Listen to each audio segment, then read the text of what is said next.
At least one point in your life, you have been exposed to a personality test.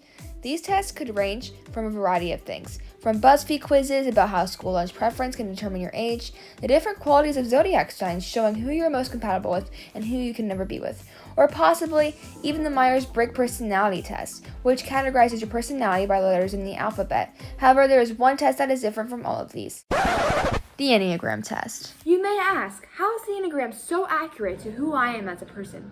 Well, let's take a deep dive down in the history of how the Enneagram came to be. According to the scholarly journal, Understanding the Development of Personality Type, Integrating Object Relations Theory in the Enneagram by Beatrice Chestnut, the Enneagram's first signs of development date back to the early 1900s to psychospiritual leader G.I. Jordoff. His initial theory was personality and essence were different. Personality is a development from external influences, and essence is one's real self. However, the Enneagram test we have come to know today was later developed by Oscar Jasso in the 1960s. Jasso taught an Enneagram-based system of personality, which he called proto-analysis, through Claudio Naranjo and his students in Arica, Chile. So, what exactly is the Enneagram? The Enneagram is a diagram to help you discover your personality by how you interpret the world and manage your problems. According to the scholarly article by Jerome Wagner, a comparison of the 9 Enneagram personality styles and Theodore Million's 8 personality patterns, the Enneagram is made up of 9 different personality types based on a system of numbers. The first Enneagram type is the Type 1, or also called the perfectionist or the reformer. Type 1s like to have the image of being the good girl or the good boy. Type 1s like to be organized and ordered, and they do not participate in unethical habits and can often be perfectionists, hence the name. Type 2s are called the helpers. They are very much people pleasers and are very cooperative and submissive. Type 2s are compassionate and giving, and they always want to be involved to help you. Type 3s, also known as the achiever. They are called this because they are very driven by success and need validation.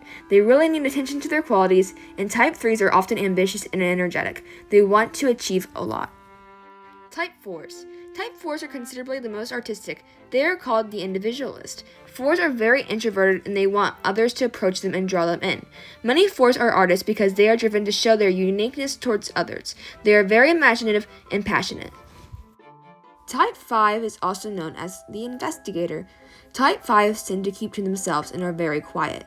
5s are very analytical and independent. They always want to know more about the world.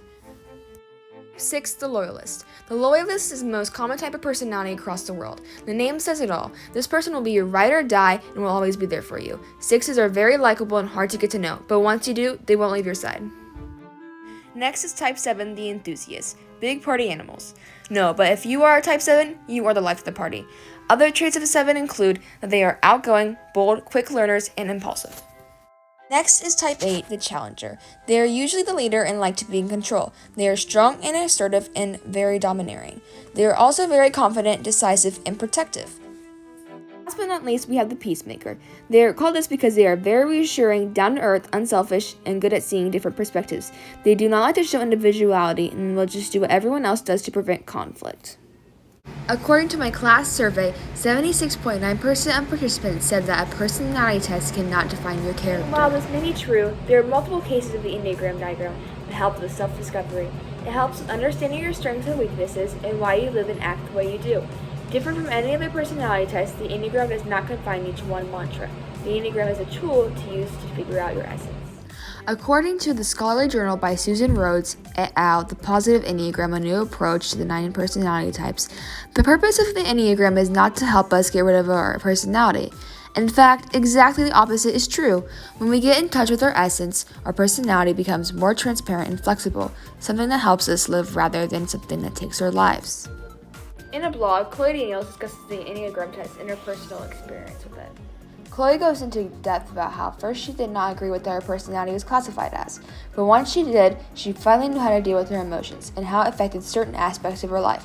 Her relationships, for example. Her type was a 3 with a wing 2, and her main fear is being unworthy of love. After she understood that, she knew how it played in her relationships, and that all of the things that made her feel underappreciated or overlooked by her partner was not on purpose, but instead a differing view on the world. It provided a greater understanding and brought peace of mind. Humans are complex beings with an ever-evolving interests, dislikes, and new experiences. To enhance these qualities and an overall understanding of how you function, figure out your Enneagram type. It is a way to help your personal growth and reach your fullest potential. take the test link down below, or better, just spend time observing your thoughts and feelings with the different numbers of the Enneagram presented from this video.